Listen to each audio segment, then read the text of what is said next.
as promised, here I am on the T100.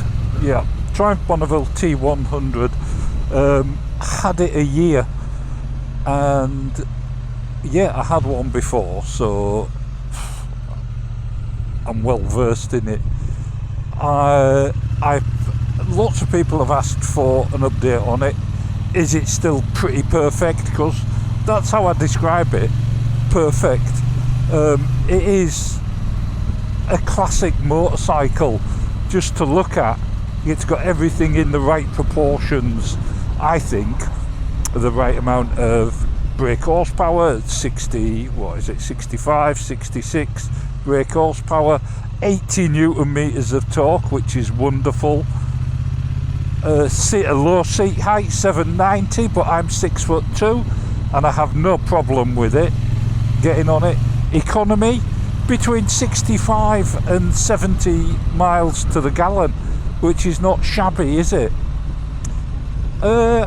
Yes, it's retro and classic, and for me, I've been sort of forced to use it for commuting quite a bit, because my Royal Enfield, which I normally use, the Classic 500, has got an oil leak, so it stepped up to the mark quite well.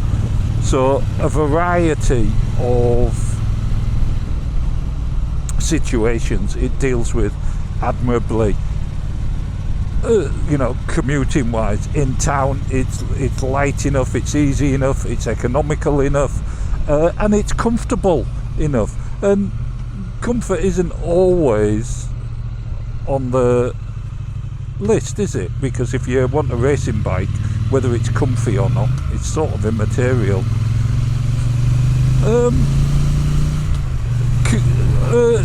Going further distances, it's comfortable as well, and certainly for going onto the big roads, it's more than enough power. Everyone says, oh, you need the T120 if you're going on the dual carriageway.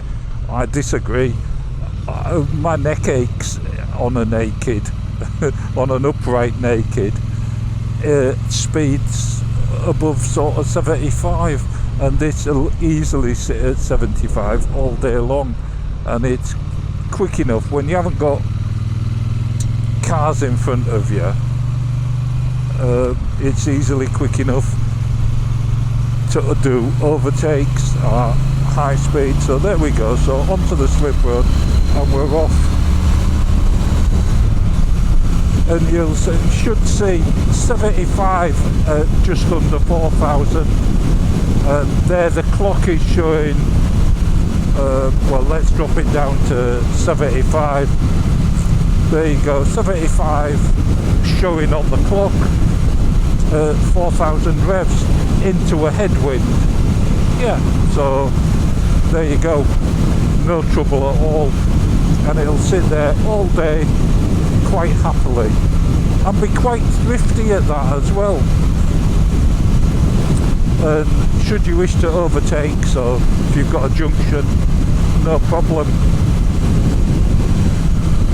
Because, well, I'll tell you what I'll do, I'll bring you back when I get off the A14, because I want to go a little bit quicker. Right, there we go, off the A14 now. The brakes, and you need them coming down that slope, I can tell you, because it's a bit of a short run-off. Absolutely adequate for the bike. But, as I was saying, for commuting or touring, I need luggage capacity, and TripMachine came up to me and said, do you want to test our new pannier rails and some panniers? And I said, yeah, of course I do. So I've been riding around with those in the rain, and some of you will have seen me out at bike meets, you'll have seen me in the rain on videos, just to see how they perform. And so what I'll do is I'll cut to the walk round now, and yeah, we'll go from there.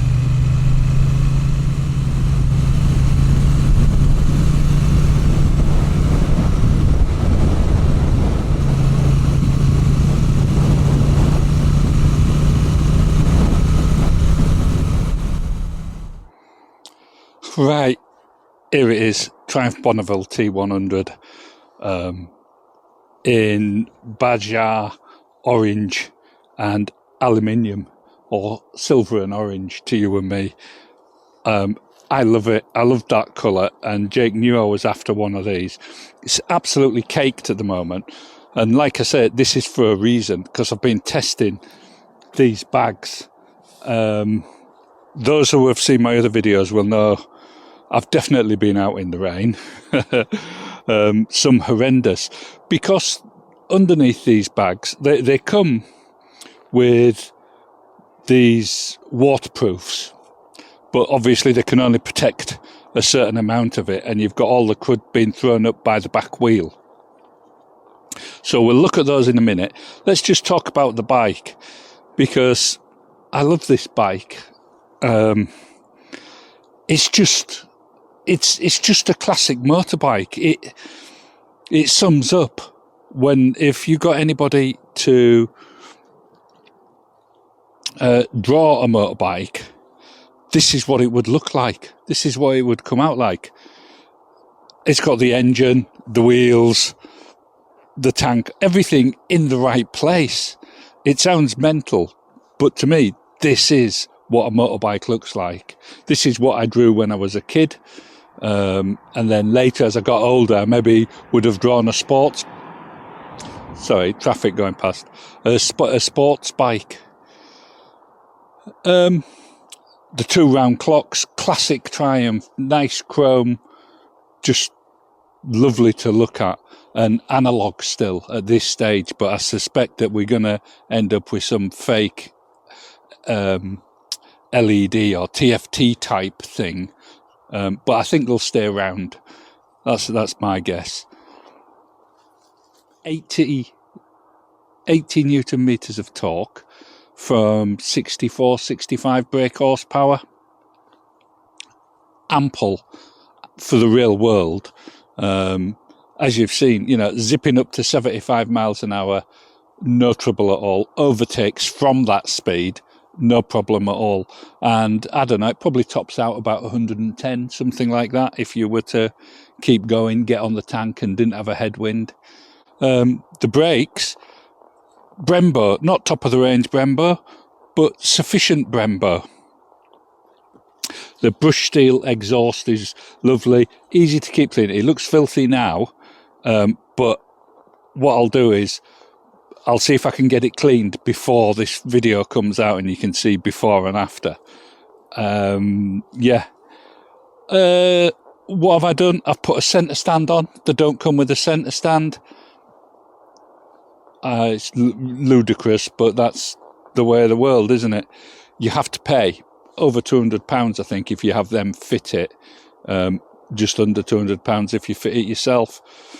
I've put a grab rail on as well, because it doesn't come with a grab rail, and putting it on the centre stand, really you need the grab rail, something solid to hold on to. What I didn't have for it was luggage. And that's where TripMachine come in. And they've sent us some very nice bags, because they've started doing the rails now. And what I'll do is I'll just show you. So let me undo this. This comes with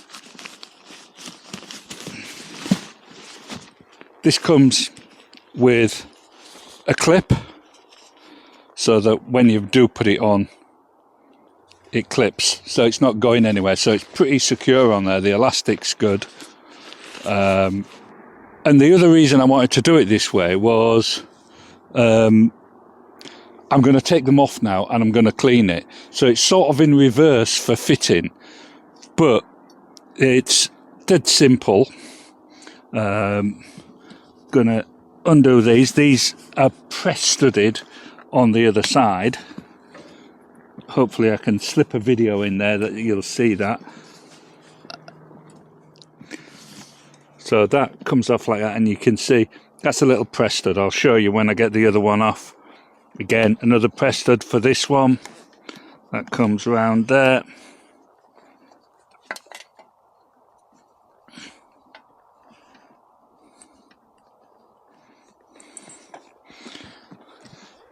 And they just slide off like that. And there you go. You do get a carrying strap with them. While these have got a buckle, they do just unclip like that. And there's a carrying strap. Rather nice one at that. Fully adjustable with metal clips. Clip on here. Now, what I really wanted to show you, what I'm keen to have a look at, how have they worn? Well, I sort of like the slightly haggard look. And so I wanted them to deteriorate. But as you can see, not too bad, not too dirty at all. And all I'll do with that is, let me just grab this. So here I've got something TC, my mate, gave me a while ago for my leather jackets. This is a leather ultra cleaner for cleaning and leather protection cream to rub in. So I'm reckoning that they'll keep these looking tip top. What do you reckon? That's not too bad at all. See if I can get that a bit close to the camera. But the quality's pretty damn good, I think. Rubbed a little bit there. They've been used. They've been used for 6 weeks in all weather. They've not been off the bike. As you can see, let's have a look at the bike. Obviously, I've got the same on this side. But you can see the bike is absolutely filthy. So I'm desperate to give it a clean. The bag's ample big enough for a laptop and things like that. I've had all sorts in it, shopping, all my camera equipment, picnic, camping stove, all sorts of things. And I will be doing a video out with a camping stove and these on this bike. The waterproof's clearly done a good job. They're not cheap. They're about £400, £500 with the rails. You might get a discount, I don't know. But fantastic bags. Really like them. Love the smell of leather. And it seems like pretty decent leather and they've lasted well. Can't say no more than that. I think, let me just show you again so you get a rough idea. I think they really suit the bike. Mrs. Tame said they should have been black. I like brown. When I told her I was getting a brown seat, she said, "You're not." So what can I say? Yeah. So Triumph and TripMachine just make it for me. They make it a classic bike that I sort of dreamt about when I was a kid. Don't know what you think. So to finish, I guess the bike itself, nice low seat height. Everybody can get on a T100. The blacked out engine make it easier to keep clean in winter. Never thought of that using this as my winter bike, or using it in the wet. That is my plan, never to ride it in the wet, but I've had to. And therefore, for people who have only got one bike, this could be it, because it is a do-it-all bike. You could tour on it, you can commute on it, you can race on it round the back lanes, and you can poodle. So, to me, it's as perfect a motorcycle as you're going to get.